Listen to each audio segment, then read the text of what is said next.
Ya, pemirsa, Anda masih menyaksikan Solusi Publik dengan Bapak Haji Agus di sini. Tadi kita sudah membahas sedikit tentang pertanyaan dari Bapak Selamat di kawasan Indramayu tentang gabah yang semakin melonjak tinggi. Seperti apa Pak tanggapannya Pak? Solusinya? Ya, kalau kita berbicara masalah pengadaan nilai jual ya atau pengadaan gabah di Indramayu dan Cirebon, tentunya bagaimanapun ini adalah bagaimana peran aktif pemerintah daerah maupun pemerintah pusat ya dalam bisa mencermati nilai jual penghasilan para petani ya. Jangan sampai hasil panen para petani ini didominasi, dimonopoli oleh sekelompok-kelompok orang yang memiliki uang saja. Makanya kembalikan uang rakyat itu untuk bisa dipergunakan kepada rakyat. Contohnya, tarik uang rakyat itu bisa membeli gabah hasil panen para petani dengan nilai yang standar nasional. Jangan bisa dibeli oleh tengkulak, ya kan?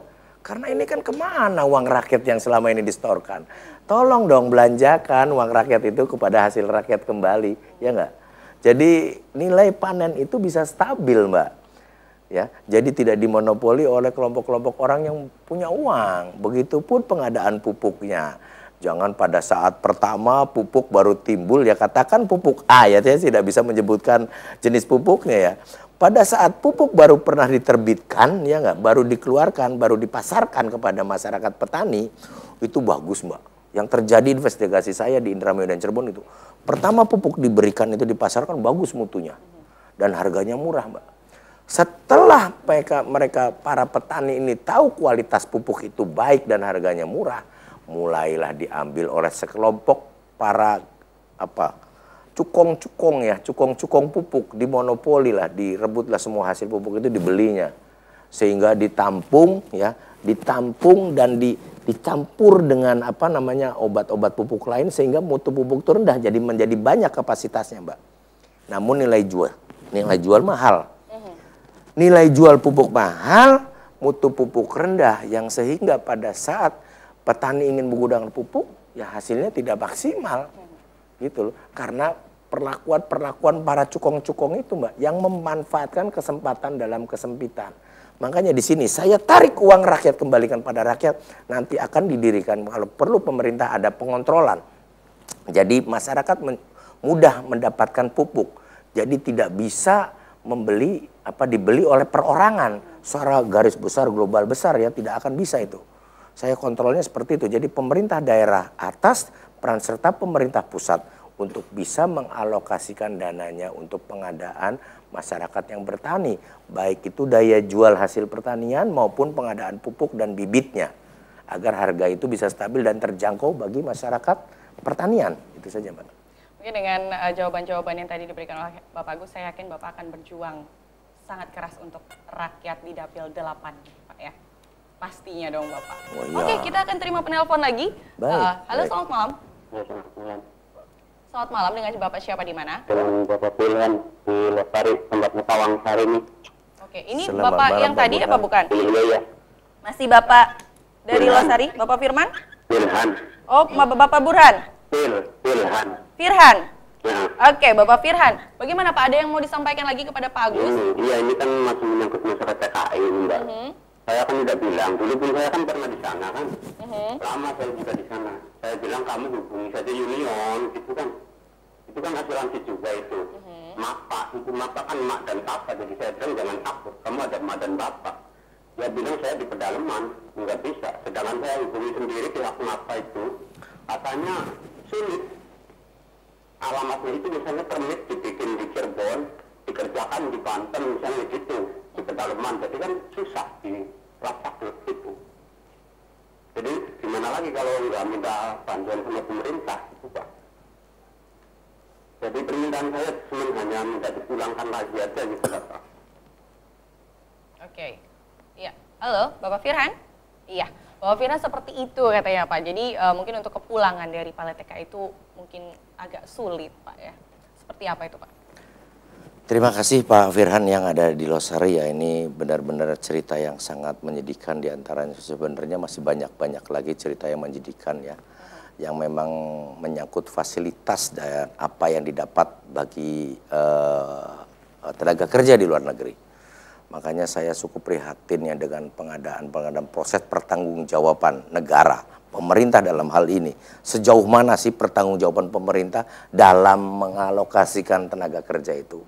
Berbicara masalah hak dan kewajiban warga negara. Tentunya masyarakat ini sudah memberikan satu kewajiban. Bagi tenaga kerja sudah memberikan kewajiban, Mbak. Kewajibannya apa yang dia penuhi? Adalah pajak. Ya, pajak yang telah distorkan secara otomatis, baik itu pajak langsung dari mereka bekerja dan pajak lain-lain secara dokumentasinya itu sudah dipenuhi oleh masyarakat, tenaga kerja. Namun ada satu hak masyarakat yang memang tidak didapat. Itu menjadi persoalan saya. Makanya jika saya duduk kelak, saya akan pelajari apa sih sebenarnya proses kewajiban sudah dipenuhi, kok haknya banyak yang ditelantarkan. Justru yang kasihan ini masyarakat Cirebon Indramayu, Mbak. Bisa memberikan pajak devisa besar tapi mereka tidak dapat menerima hak-haknya. Haknya itulah keselamatan tenaga kerja, perlindungan hukum, dan sarana kesehatan. Ini sangat memprihatinkan sekali. Benar-benar sangat menyedihkan sehingga saya tertarik mencalonkan diri di wilayah Cirebon dan Indramayu, Mbak. Nah, seperti itu tadi juga Bapak sempat membahas dengan meninggalkan ya Pak ya, jabatan Bapak di instansi yang sangat berpengaruh di Indonesia dan pastinya untuk menjadi wakil rakyat yang belum tentu juga akan belum tentu akan menghasilkan sesuatu kalau Bapak menjadi pun. Dan sekarang ada pertanyaan lagi nih Pak, dengan partai yang sekarang Bapak usung dan juga Bapak mengikuti partai ini, Partai Hanura, betul Bapak ya? Betul. Ini kalau mungkin ada pertanyaan-pertanyaan dengan Bapak yang memang dengan instansi yang sangat berkecimpung di ranah hukum dan juga pastinya sangat berpengaruh di Indonesia, kenapa Bapak memilih partai yang tidak yang sudah ada pengalaman dan juga sudah lama berkecimpung di dunia politik, kenapa Bapak memilih Partai Hanura? Oke, kalau kita berbicara masalah partai tentunya tidak ada satupun partai, jangankan di Indonesia, di dunia ini partai politik itu menyengsarakan rakyat tidak ada, itu pasti tidak laku partai itu. Semua partai akan tujuan utama dan akhirnya adalah mensejahterakan rakyat. Namun kita kembali lagi kepada figur. Saya tidak berbicara masalah partai, saya melihat figur Bapak Haji Wiranto Sarjana Hukum sebagai calon presidennya dan Bapak Haritanu sebagai wakil presidennya, sehingga saya melihat sosok beliau yang pantas kami usung, sosok beliaulah yang pantas menjadi pemimpin kita. Jadi saya tidak berbicara masalah partai. Kemampuan partai adalah duduk ada di pada calon presidennya. Saya kenal betul siapa Pak Wiranto. Karena tadi saya ceritakan bahwa saya ini berbasic dari S1 saya dari hukum, Mbak. Saya tahu betul, saya adalah bekas pendiri BEM UI dulu, Mbak. Saya sosok Pak Wiranto itu sangat-sangat banyak tahu ya. Makanya saya karena pengetahuan saya tentang Pak Wiranto, saya berani mencalonkan di Partai Hanura.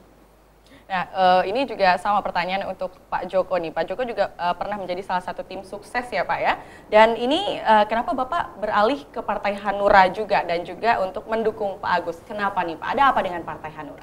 Ya itu, karena Partai Hanura adalah partai hati nurani yang mengedepankan hati nurani.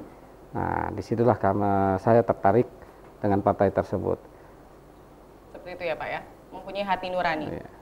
Mungkin ada jejak-jejak dari Partai Hanura yang memang menggunakan hati nurani yang bisa Bapak sampaikan kepada pemirsa seperti apa Pak contohnya? Contohnya ya selama ini yang saya alami ya semenjak di Partai Hati Nurani Rakyat ini atau Hanura, banyak yang telah diberikan kepada partai kami ini kepada masyarakat, terutama di daerah-daerah terpencil. Itu yang telah kami lakukan. Oke, kembali lagi ke Pak Agus nih Pak. Dengan pertarungan Bapak nih Dapil 8 yang lumayan dong Pak ya, ini menjadi salah satu pertarungan yang luar biasa ini. Bagaimana Bapak mempercayakan ke Partai Hanura kembali lagi? Saya yakin Partai Hanura karena Partai Hati Nurani Rakyat ini partai akan banyak diminati dan memang sangat diminati oleh masyarakat Dapil 8. Karena partai ini adalah partai yang benar mengutamakan kepentingan rakyat. Berbicara hati nurani rakyat tentunya bukan hati nurani saja. Maksudnya yang dimaksud adalah mengedepankan kepentingan rakyat. Seperti itu Pak. Mungkin dari kembali lagi ke jejak Partai Hanura yang sampai sekarang Bapak ikuti, contoh-contoh seperti apa Pak yang mungkin bisa diberikan kepada masyarakat tentang Partai Hanura sendiri? Ya kalau kita bicara masalah kepentingan rakyat ya, Hanura ini partai yang memiliki hati nurani rakyat. Jadi kita tidak ada unsur intervensi ataupun pengaruh-pengaruh. Kita memberikan satu kebebasan kepada masyarakat dalam hal memilih. Hati nurani rakyat Hanura. Ini bukan hanya slogan. Kami sebagai calon sudah menjalankannya, bahkan seluruh calon menjalankannya. Oke Pak Agus. Ya. Sekarang terakhir nih Pak, untuk Pak Agus dan juga Pak Joko, untuk himbauan kepada masyarakat untuk nanti tanggal 9 April. Oke. Bagi masyarakat khususnya Dapil 8 Jawa Barat, jangan lupa ambil haknya dalam memilih calon legislatif. Tolong jangan tinggalkan jangan golput ya. Ambil haknya sebagai warga negara Indonesia dan jangan lupa pilih caleg DPR RI nomor 3 dari Partai Hanura, Haji Agus Nugroho. Terima kasih. Assalamualaikum warahmatullahi wabarakatuh. Oke, pemirsa, itu dari Bapak Agus Nugroho SHMH. Terima kasih kepada Bapak Agus. Pak Joko juga sudah berkenan hadir di studio 1 RCTV untuk berbincang bersama kami. Dan pastinya pemirsa, ini dia akhir dari Solusi Publik. Seorang calon wakil rakyat yang berhati nurani untuk Cirebon. Anda yang menentukan. Saya Dewi Iskandar. Wassalamualaikum warahmatullahi wabarakatuh.